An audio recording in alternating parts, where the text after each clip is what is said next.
Thank you very much. Delighted to see so many of you here and many of our members, even see one of our directors from Frisco drove all the way in. Thank you very much, Dr. B. It really is always a pleasure for us to be at the Sixth Floor Museum and for me to introduce a fellow Wahoo. That's a new word for many people here. We have the university's been in the news a bit too much in the last 24 hours, and I'm afraid not just for the victory over Miami. I will say that I've had the pleasure of knowing Mr. Sabato, which is a tradition at the university. We don't say doctor, we say Mr. And since we were both graduate students, he was a bit farther along. You know, when a lot of us were out there collecting baseball cards or playing with Barbies or little ponies, he was there like Karl Rove or Terry McAuliffe or Ed Gillespie, just sitting there memorizing all the congressional districts.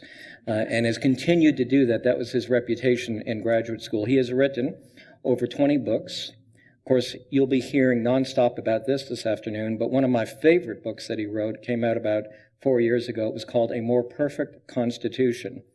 And when you look at how Congress is viewed now, I guess the popularity is somewhere around 12 to 13%. It's nice to know that someone like Professor Sabato says politics is a good thing. Larry is a Rhodes Scholar and received all of his college and university degrees at the university, as well as his doctorate at Oxford University. So please welcome Professor, Mr. Dr. Larry Sabato.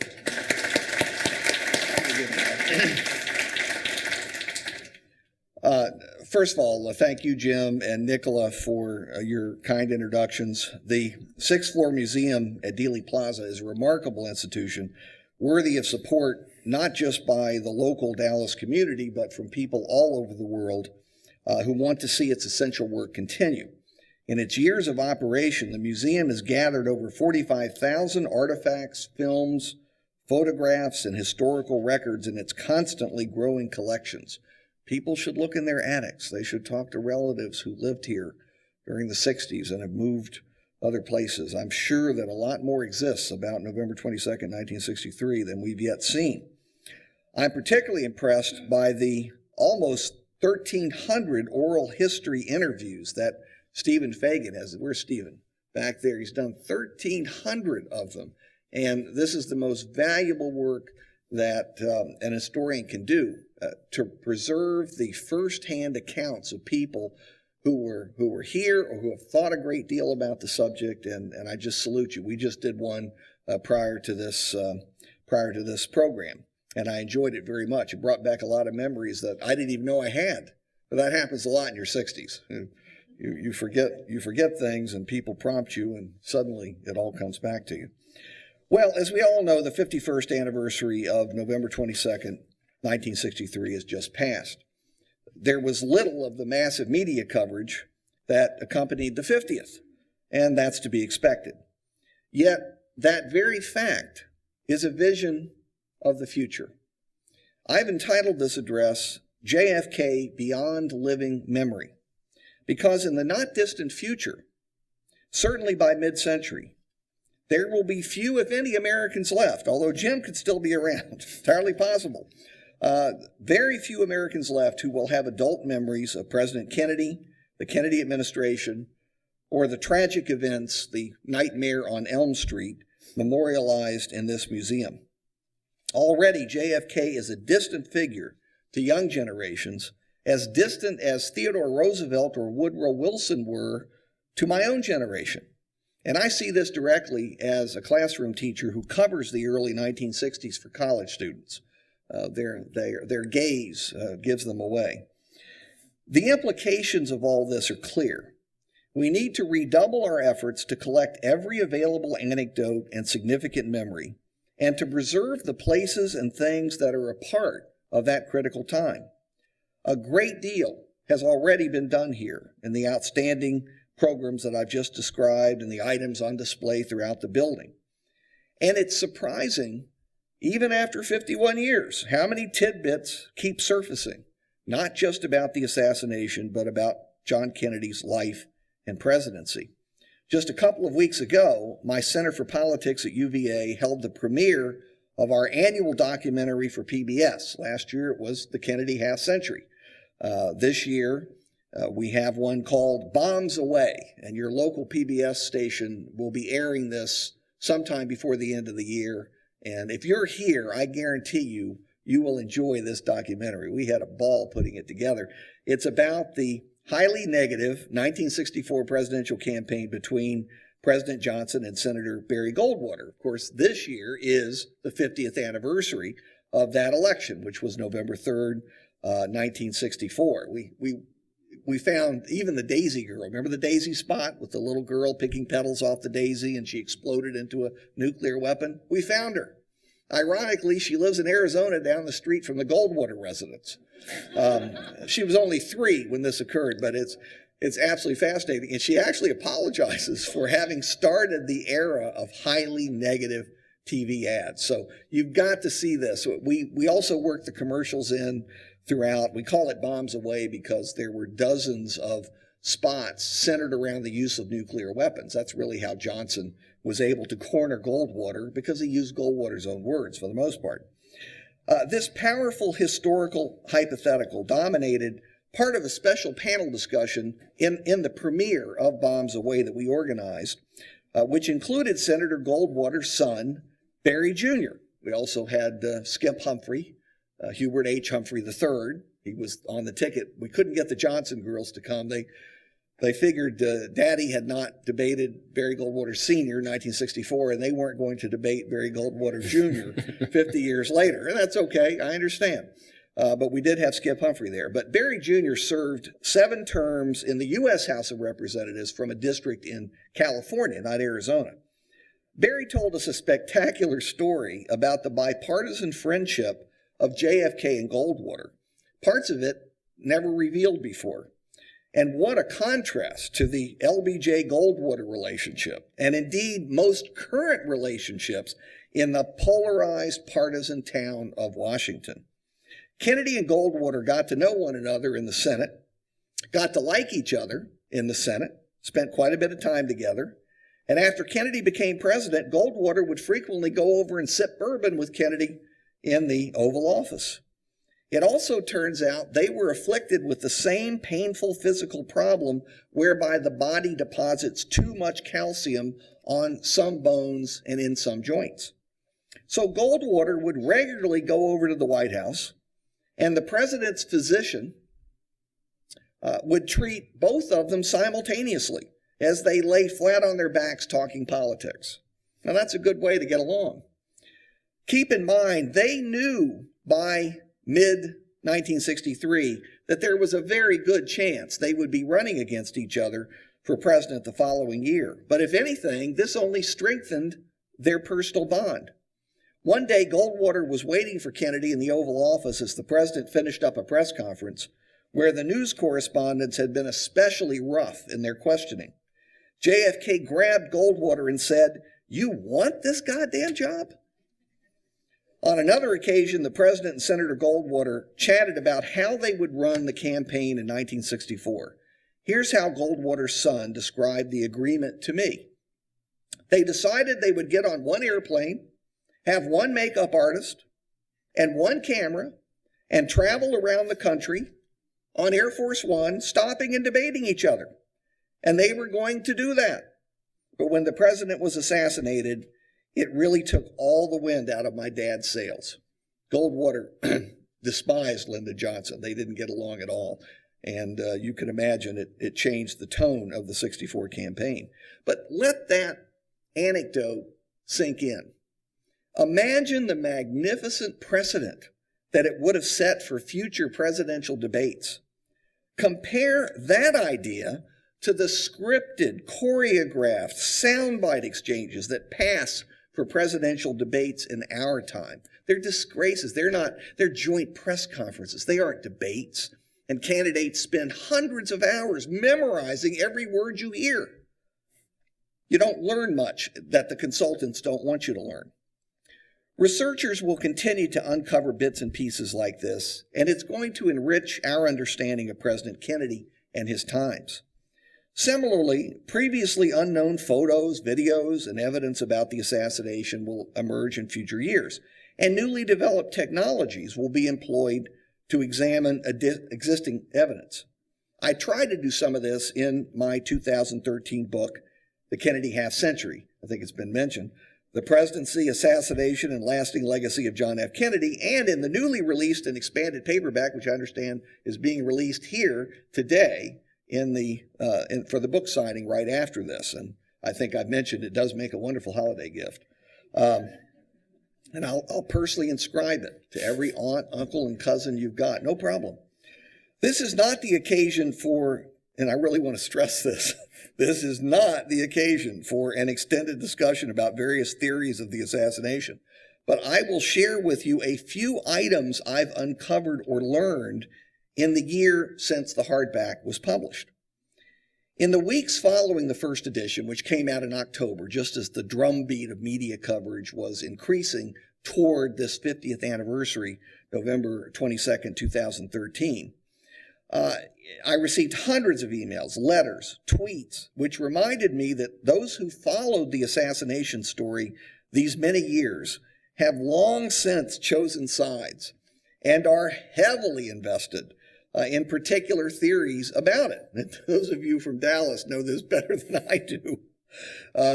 No one will ever be able to change anyone else's mind on this exceptionally controversial subject.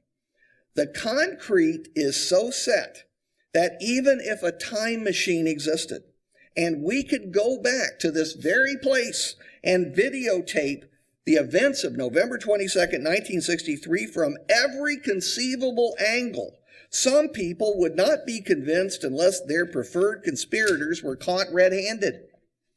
The heated dispute about the assassination shows no signs of fading away, and we're all still waiting to see those thousands of pages from unreleased government documents related to the assassination scheduled to see light of day by October 2017, unless the newly elected president decides that they're related to national security. It's hard to imagine what, after all those years, could be so relevant to national security, but I haven't seen the documents. Maybe there will be some new clues in the documents, and we also have to face up to the fact that maybe there will be little new in them.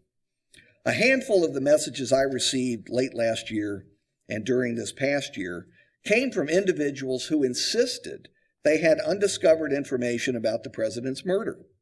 I met, spoke by phone, or exchanged correspondence with many of them. More than a half century later, it is almost impossible to separate fact from fiction in most circumstances. And some intriguing leads proved impossible to confirm because the principals refused to cooperate. Nonetheless, some interesting details emerged. I discussed quite a few in a new 10,000 word afterword in the paperback edition, but let me share a couple with you right now. A highly reliable individual who's the mother of one of my former students at the University of Virginia, and a very good student. She doesn't want her name used publicly, but we vetted her carefully, had just begun her job at CIA headquarters in Langley, Virginia in November 1963. She first reported for work on, if you can believe this, November 18th, the Monday of assassination week, just 5 days before the assassination. She was an analyst for the Special Projects Group, and as part of her assignment, she had access to CIA background files, most relating to Europe and Israel, but with a scattering involving other countries, including Cuba.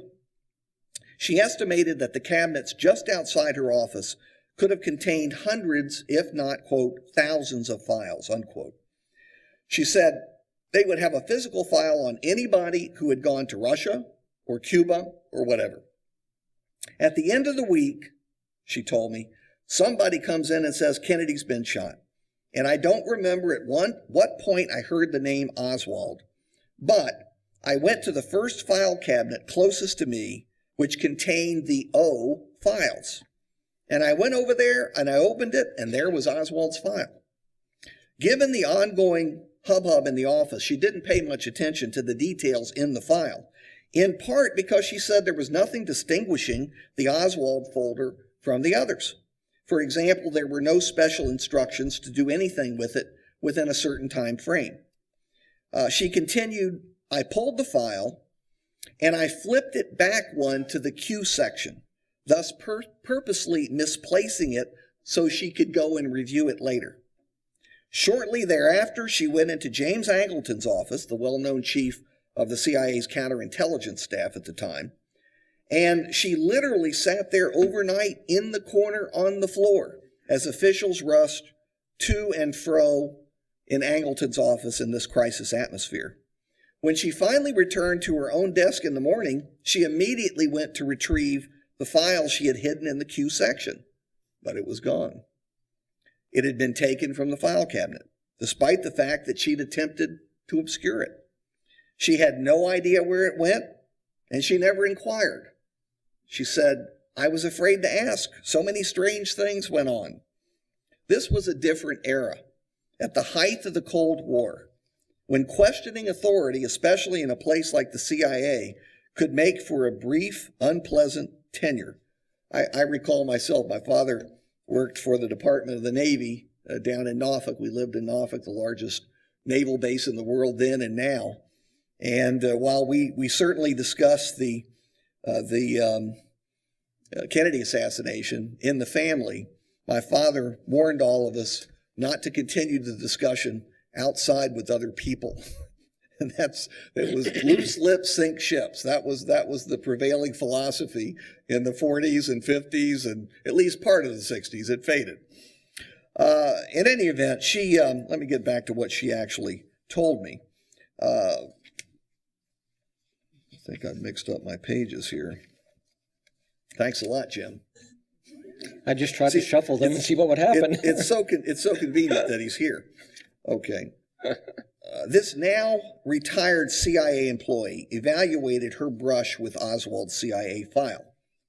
Here's what she said. The fact that I went over there and opened it, and there was Oswald's file, given the ongoing hubbub in the office, she didn't pay much attention at the time, but she thought about it later.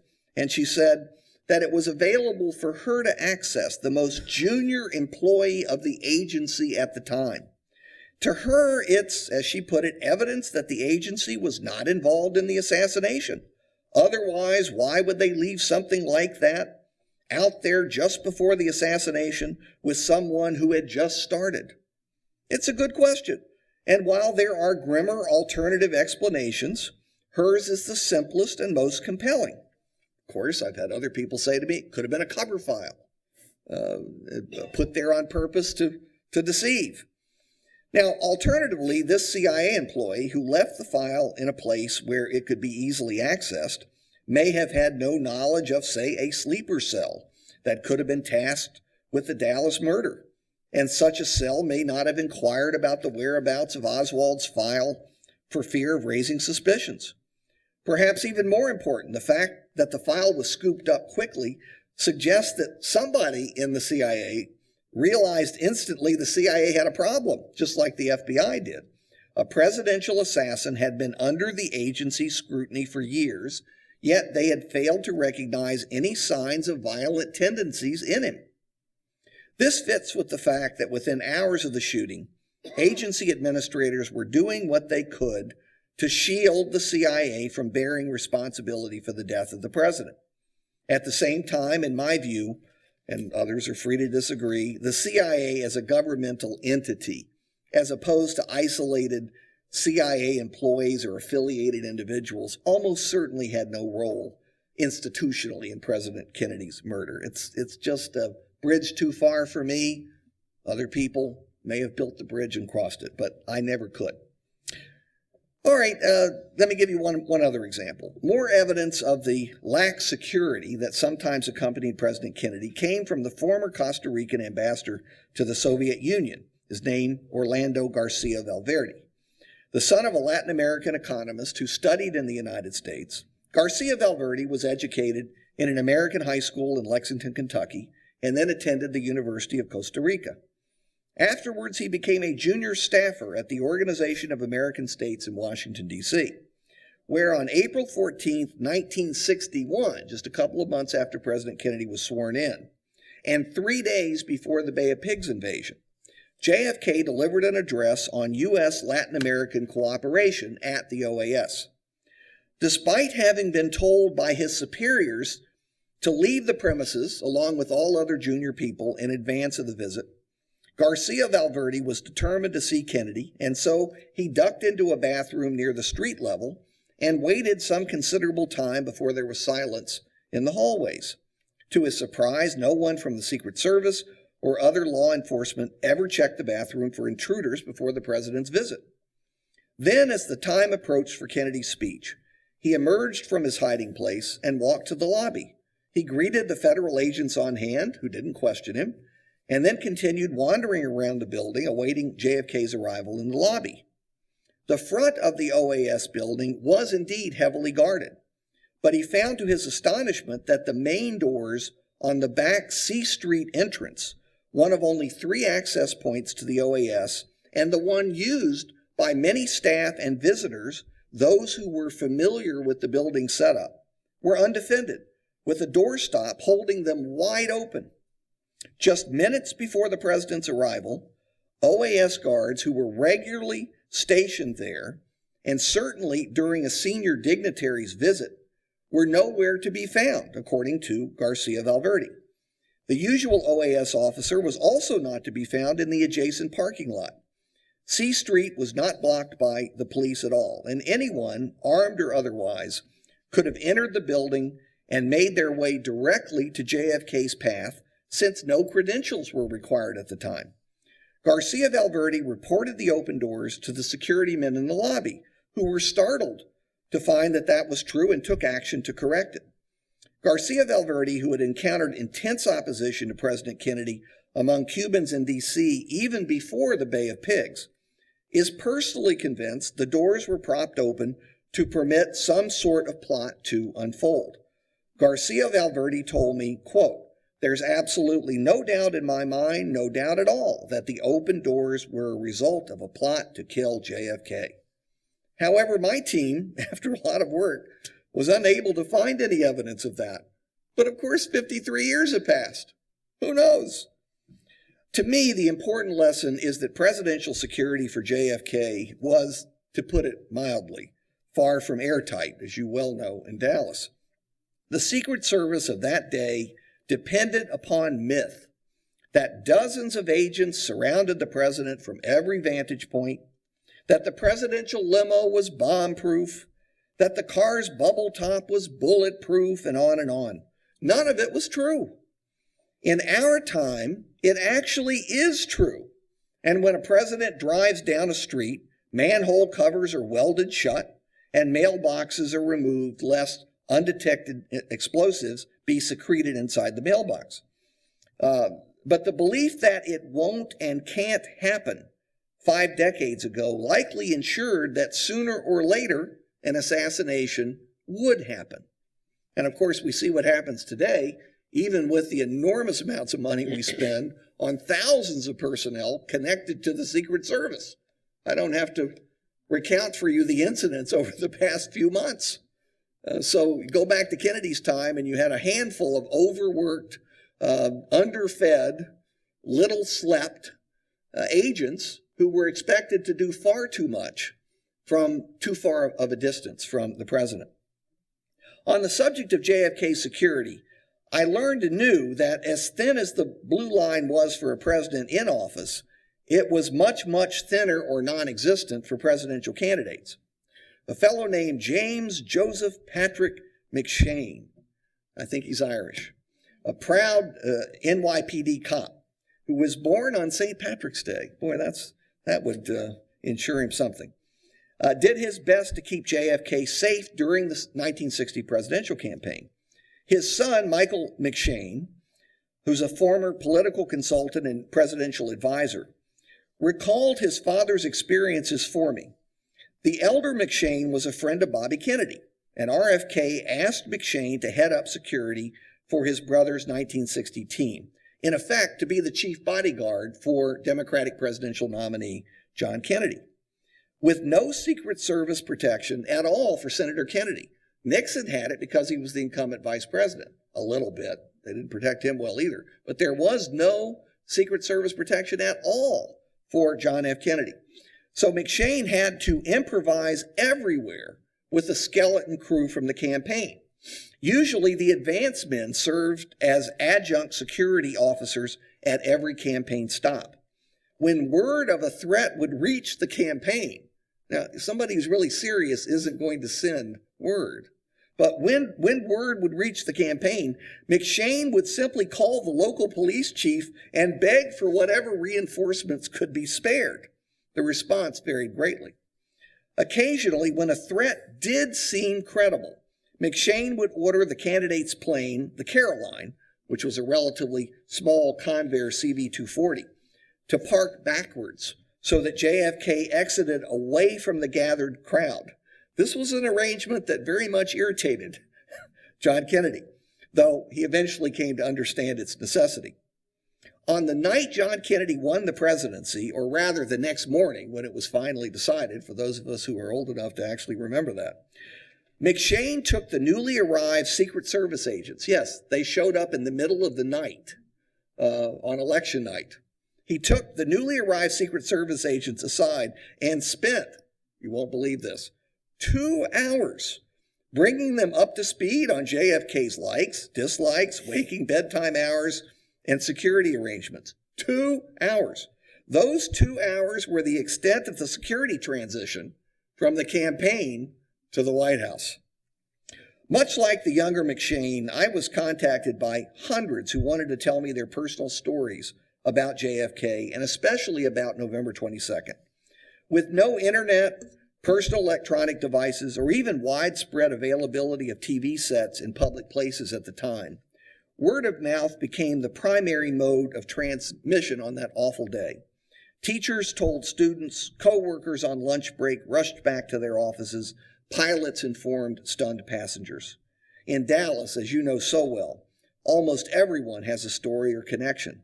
Your junior U.S. Senator, for example, Ted Cruz, who came to my classes, I have them from both sides. He came to my class, my big class last spring, and he told me that his anti-Castro immigrant father, then doing menial work in Dallas to make a living, was allowed to go out on the street and to see the motorcade not far from Dealey Plaza, just a few minutes before the president was assassinated. Please don't spin a conspiracy theory out of that. I really don't think there's any connection. It has become clear over the decades how much durable emotion was generated by the assassination.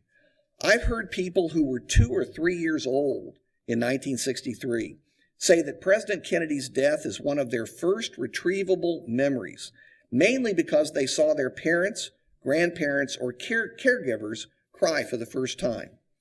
Many people were brought together in sorrow for those 4 days in November. We recall the dramatic moments, but we also remember the closeness we experienced with one another, especially older family members who, like the era, have since passed away. The early 1960s is a distant past for us individually and for our country. Still, as we saw last year in the intense public interest during the assassination's 50th anniversary, the events of those 3 Kennedy White House years resonate vividly. They capture the public's imagination and hold lessons applicable to today's challenges. Kennedy's gift for inspiration, combined with the lingering effects of his brutal slaying, elevate his rhetoric and decisions above those of presidents who arguably were much more significant. Some critics took the opportunity last year to assert that JFK has become a kind of epic social myth. In a few respects, they're correct. Yet it's vital to note that all nations have and need mythology, and it can be used for good, as some of Kennedy's Oval Office successors have proven by invoking JFK's words and deeds to accomplish their own agendas. Given more time, President Kennedy's legacy will surely evolve, shaped by additional discoveries about his life and death, the degree to which future presidents continue to cite him, and the evaluation of a more detached public whose judgment is less affected by the lingering emotions of the gut-wrenching national tragedy that occurred in this very place. The life of John F. Kennedy ended here 51 years ago. But the story of John F. Kennedy's life and death is not over. As with all presidents that left a mark, it never will be. Let me conclude as I began by saluting the Sixth Floor Museum. As my grandmother used to say, talk is cheap and it takes money to ride the train. There were still trains back then. So I bring from the University of Virginia, Nicola, where are you? I bring from the University of Virginia Center for Politics a small gift from us to thank you for what you do. It's $5,000 to support your vital work. Thank you all for, there you are. Cash it quickly so it won't bounce, okay? There you go. Thank you so much for all that you, Thank you so much. thank you so much. And your staff, you and your staff are wonderful. I don't know whether others here have worked with them, but they're absolutely incredible, and I salute them. I hope that my center will always work closely with them. So thanks to you all for listening. Thanks to the Sixth Floor Museum for inviting me to give this talk. And I look forward to chatting with some of you now and also at the book signing to follow. Larry, that's a wonderful donation, and I just want to clarify, you don't expect her to just use that to buy copies of your book, do you? Absolutely not. Okay, I just wanted to be sure about that. Not at all. I expect you to buy lots of copies. Okay, all righty. But not her. All right, you've been coming here to Dallas for a number of years, and of course you were here last year on that rainy day, much like the way it was yesterday, but a bit warmer. How do you think Dallas has evolved in how it addresses the assassination of John F. Kennedy? Well, I'm glad that Dallas has finally accepted, after 50 years, a key event that occurred here. I understand why Dallas didn't want to accept it. I was old enough to remember the comments that were made, some of which I cannot repeat in mixed company. And it was terribly wrong. Now, I'm not going to get into who participated in the assassination, but let's just focus on Lee Harvey Oswald. Or even if there were several people involved, the odds are enormous that, as with Oswald, they had no real connection to Dallas. They'd barely been here. They weren't Dallasites. There was, goodness knows, Oswald's philosophy, as best we can tell from that very confused individual, was hardly the predominant philosophy of Dallas or Texas. So remember, in times of tragedy, when something horrible happens and people are angry about it, they lash out. They have to have a scapegoat. And Dallas was one of the scapegoats in 1963. Again, horribly unfair, horribly unfair. So I understand the resistance, and many people in Dallas just wanted to obliterate all memories of this horrible, horrible event that took place. But that, of course, is absolutely the wrong reaction. And in time, as emotions cooled, people understood it was the wrong reaction. Thank God this building wasn't torn down, which was the plan at one point. Imagine if this institution did not exist. Look at what people wouldn't have. It would have been a crime. And I'm just so glad things did progress to the point where it occurred. And I'm glad that finally Dallas had an event, and a very touching and appropriate event last year. I was very moved by it. Wish the weather had cooperated, but And as you know, there was a lot of debate about whether or not to have it and how it should be conducted. Exactly. But I hope now that it's happened and people have had a chance to think of it, they see why it was so needed. But I have to say this, even now, at 51 years later, I don't think there is the degree of support in Dallas from the community and from the governing bodies and from the large donors that exist around here. Don't mess with Texas. You were all rich, right? The ones from Texas. I mean, that's the way we think in Virginia. But you're not supporting the Sixth Floor Museum as much as you should be. I'm sure some of you are supporting it simply by paying the admission fee, and that's great. But there are certainly people with great capacity in the Dallas area, and they need to see this place as the wonderful institution it is, as the tourist magnet that it is. It makes millions and millions and millions of dollars for this community every year. It ought to be supported for that reason alone. If you can't find if you don't use history as a justification. So anyway, the point is, I'm certainly sorry for the things that I heard.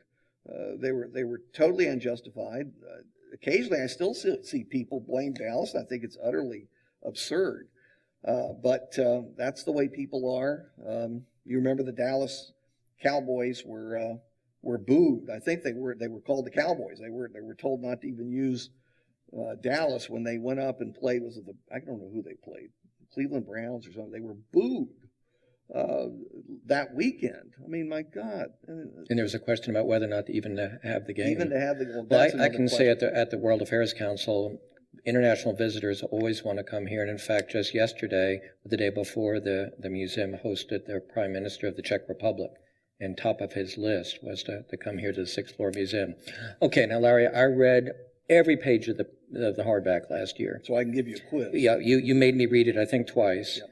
Why should I read the paperback? You hinted a little while ago about some of the new information on the dictabelt. You may have to explain what a dictabelt is. Sure. Well, I gave you a couple examples. I have a lot more in this 10,000 word appendage.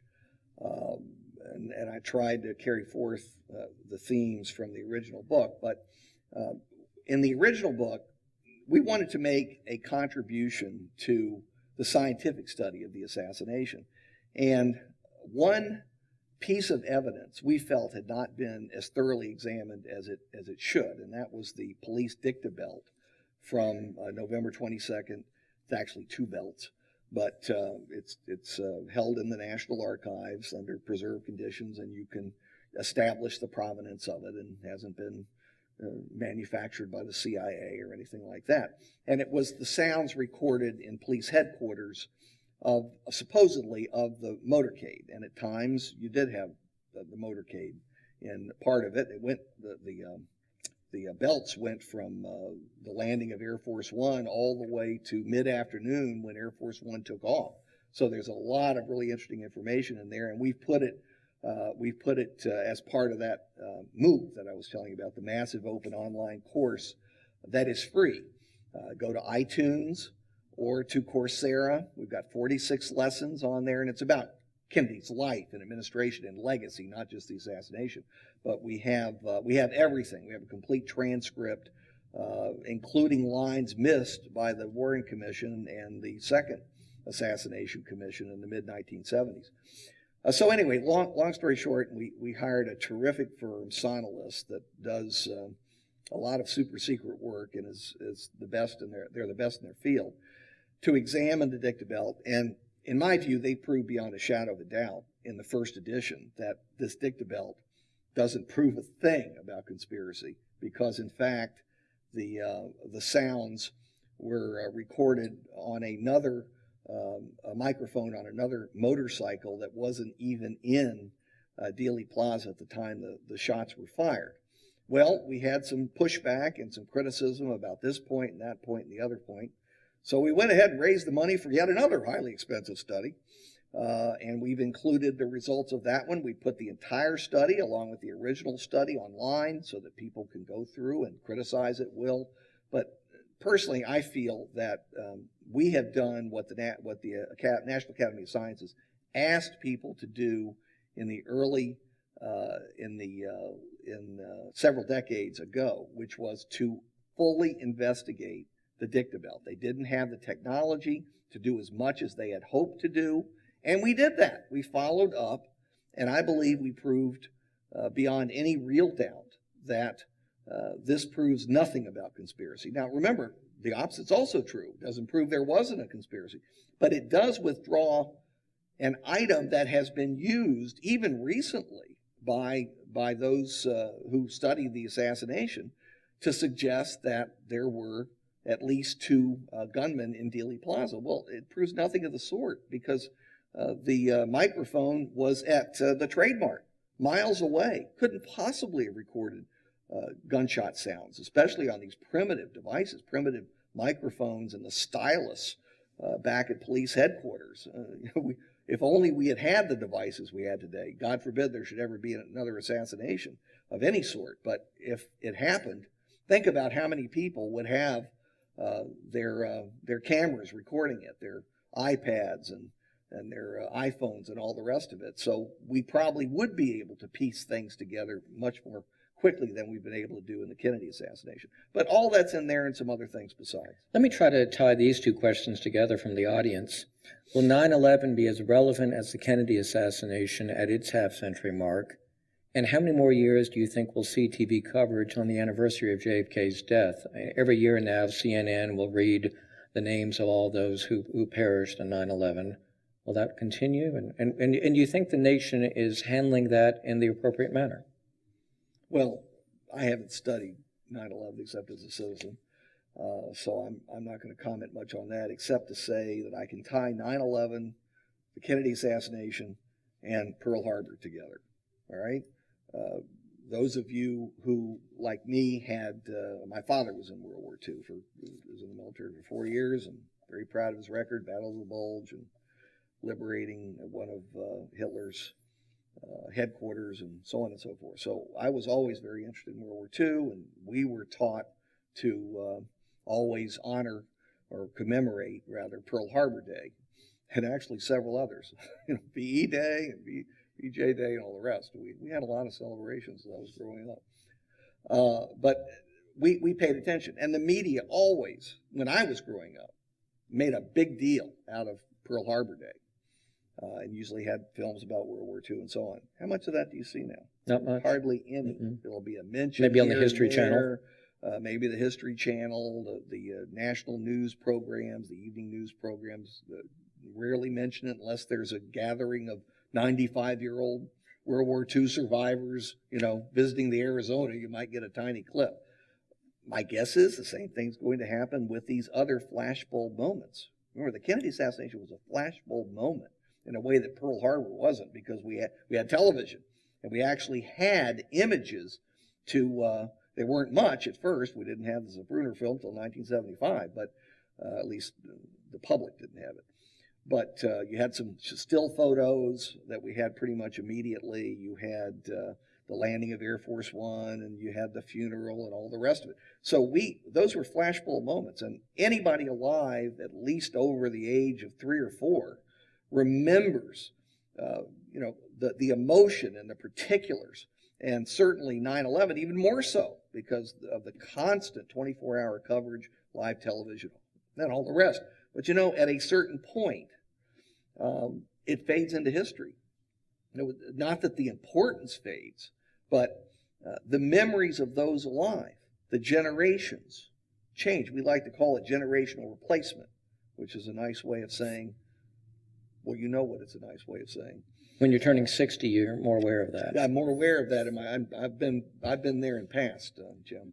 So yes, anybody over 60 knows exactly what I mean. Let me take you to November 2014. All the Sunday shows this morning focused on President Obama's announcement of how to use executive action to defer deportation or not allow or not have deportation of some 5 million undocumented immigrants here now.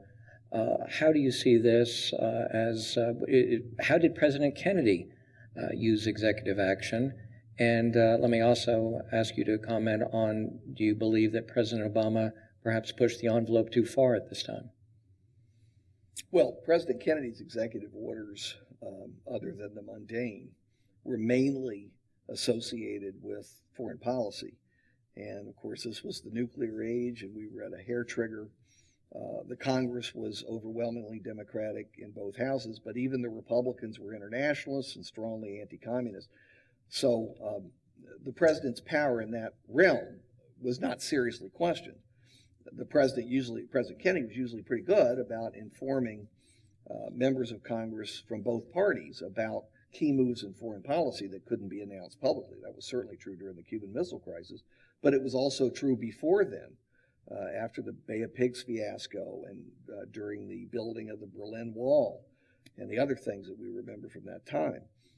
So it was a very different time, and executive orders have been used and abused through the years. Teddy Roosevelt added tens of millions of acres to federal lands with the stroke of a pen, and probably entirely a good thing. I'm all for it, but I don't think that's the way it should be done, and I don't think it could be done that way anymore. in President Kennedy's time, because of this threat of communism and because people were so afraid of what we saw coming out of the Soviet Union and Red China, was always put in the newspapers with red, covering China, and sometimes with blood dripping down, at least in the newspapers I read. Very, very different time. And Khrushchev saying, we will bury you, your children will grow up as communists. A friend of mine now is Sergei Khrushchev, the son of Nikita Khrushchev. I'm glad I didn't know that then. I probably would have been jailed. But at the time, it unified us. That's something about the bipolar world we don't have today. The bipolar world unified us, maybe too much. So we were willing to defer to a much greater degree than we should have to a president and a Congress and a federal government. I don't really want to get into, whether President Obama went too far or not. Everybody has an opinion about that. I would simply say that in general, executive orders have to be careful to be within the rubric of existing laws. People differ about whether President Obama's executive order on immigration was. And second, it's not the ideal way to do things, just as I suggested with Teddy Roosevelt's action. Ideally, if you could ever get Democrats and Republicans to work together again, if they'll even have lunch together again, they'd have to ask their leadership for permission, like they're grade school children. If we can ever get them working together again, then maybe we could do it the right way, which is to pass legislation with a presidential signature and have some negotiation and compromise. But we seem to be a long way from that and drifting further. Well, last year when you were here, you talked about what is a democracy, and you said in reality the United States is really not a democracy, it's more of a republic. Could you elaborate on that? Well, yeah, the founders pretty much established that. It's not an original concept with me. We have, that from school. We have a representative democracy. We don't have a pure democracy. Everybody, except in certain locations, town halls are held in small towns. If you live in a state with initiative and referendum, but especially initiative, that is direct democracy. Texas doesn't have initiative, I don't believe. You may have occasional referenda. Yeah, you we elect everything clear down to dog catcher. I'll say that much. My God, your ballot's so Lots long. of judges. Your ballot is so long, voting is a part-time job. So I congratulate you all on keeping up with all of it. But in any event, it's a representative democracy, and so we elect representatives to make decisions on our behalf, and it'll never work any other way. People who talk about direct democracy via the computer and everybody voting on everything, that's utopian or maybe nightmarish, and it will never happen. How many people here subscribe and get the crystal ball? Raise your hand if you do. Well, we're going to get your mailing list up a bit. And he's a staffer of mine, so that doesn't count. I have to tell you, friends, the crystal ball, I've been getting it now for about 3 or 4 years and just love it. It comes in my inbox once a week, and it's when Larry and the people who work with him at the center really do some in-depth analysis of primarily U.S. Politics, a horse race, who's up, who's down. And one of the things that you talked about in your last week's issue was how the pollsters were really wrong in the midterms. What does this portend for strategists and how we as consumers of politics know who to vote for and make decisions? You should subscribe, and it's free.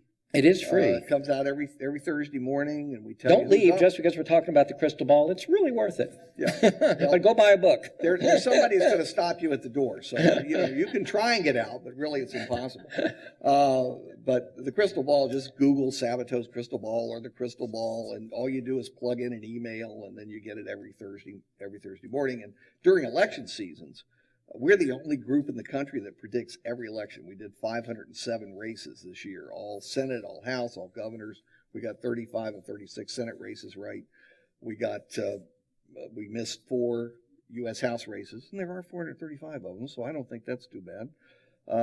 Barely, almost missed Virginia. 17,000 votes is a lot of votes, Jim. That is not a close race. It's only close in perception because people thought the senator there was going to win by more than he did. I have to tutor him all the time about the basics. We do this because we're both University of Virginia graduates. We actually like one another. I hope you know that. So, in any event, what did you ask me? The reliability of polls. Oh God, they're becoming. And how has this changed what strategists are going to do?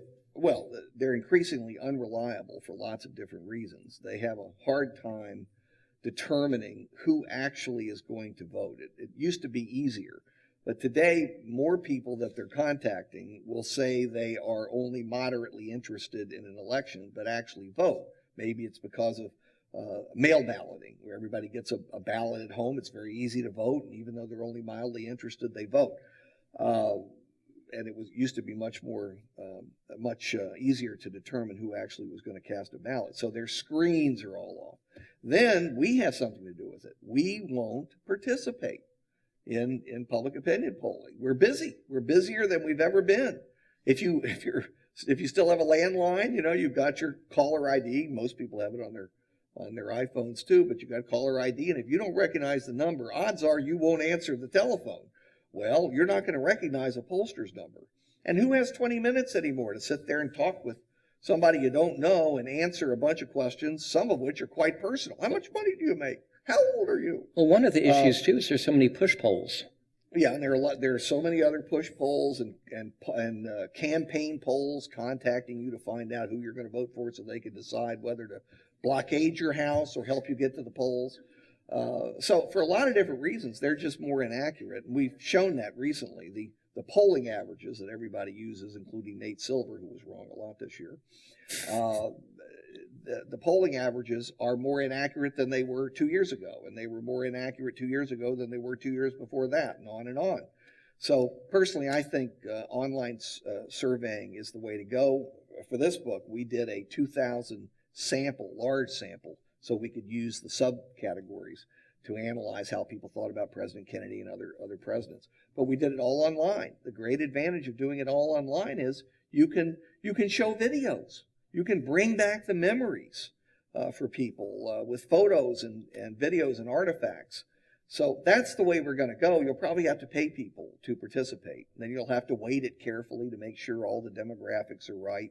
And so it's going to be tougher to do. It's going to take larger samples. It's going to take a lot more money. Have to be online. But why do it if it's going to be wildly off the way so many of these polls are? Larry, you've touched on this, but let me just stress it. In the book, one section of it really focuses on the assassination. The second section really focuses on President Kennedy's legacy, his impact on successive presidents. If President Kennedy were in a room today with President Obama, what would he tell him? What would President Kennedy tell President Obama? Mm-hmm. Well, if he got a word in. Well, of course he would get a word in. We'd all be so shocked. I think we'd listen to everything he said. But look, I'm not going to get into policy. For one thing, we need to get to that book signing, Jim. We're going to do that in just a second. He goes on and on and on. All right. Here's what I would say. President Kennedy would tell President Obama how useful spontaneous humor is in a president in getting across one's points. President Obama's terrific with a prepared address, much of which he writes. He's a very good writer. And he spends a lot of time on his speeches.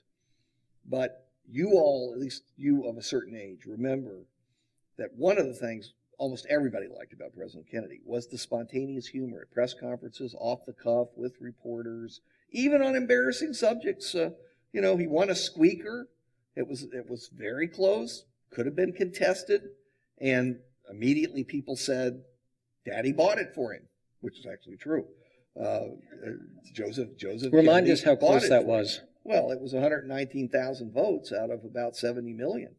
And you had some independents and so on. So Kennedy didn't even get the 50%, didn't get the 50%. He did well in the Electoral College. By the way, after the assassination, Gallup found that 64% of Americans claimed to have voted for President Kennedy in 1960. See how the mind works? A lot of them weren't lying. They actually had misremembered. They had assumed they voted for him. But in any event, I think I remember when he was elected, he was kidded a lot about the closeness and his father's money. And he said, look, I'll just explain it all to you. This is how it happened. My father said he wanted me to win. He'd help me win. He'd give me money, but he would be damned if he'd pay for a landslide. And this is the president-elect. You know, people loved it. People loved it because it was true. It got over an uncomfortable truth with humor. And President Obama does not use humor well. He rarely uses it spontaneously. He will read canned jokes, and he does those well, you know, in like the White House Correspondents Association dinner. But it isn't the same thing. It isn't the same thing. So that would be just one little suggestion. Well, I want to thank you for being with us. I mean, what a great supporter of the Sixth Floor Museum. Let's give Larry Sabato a hand. Thank you very much. And, you know, you can come back next year, and you don't have to bring $5,000 to her. You can bring it to the World Affairs Council. I could. How's that for spontaneous humor? That is one of thousands of potential uses for that money. Yes. I hope everybody, you're going to stick around? Yes, I've got to sign the book. You got to sign the books. It is a great Christmas present. So thanks again. I see one right there.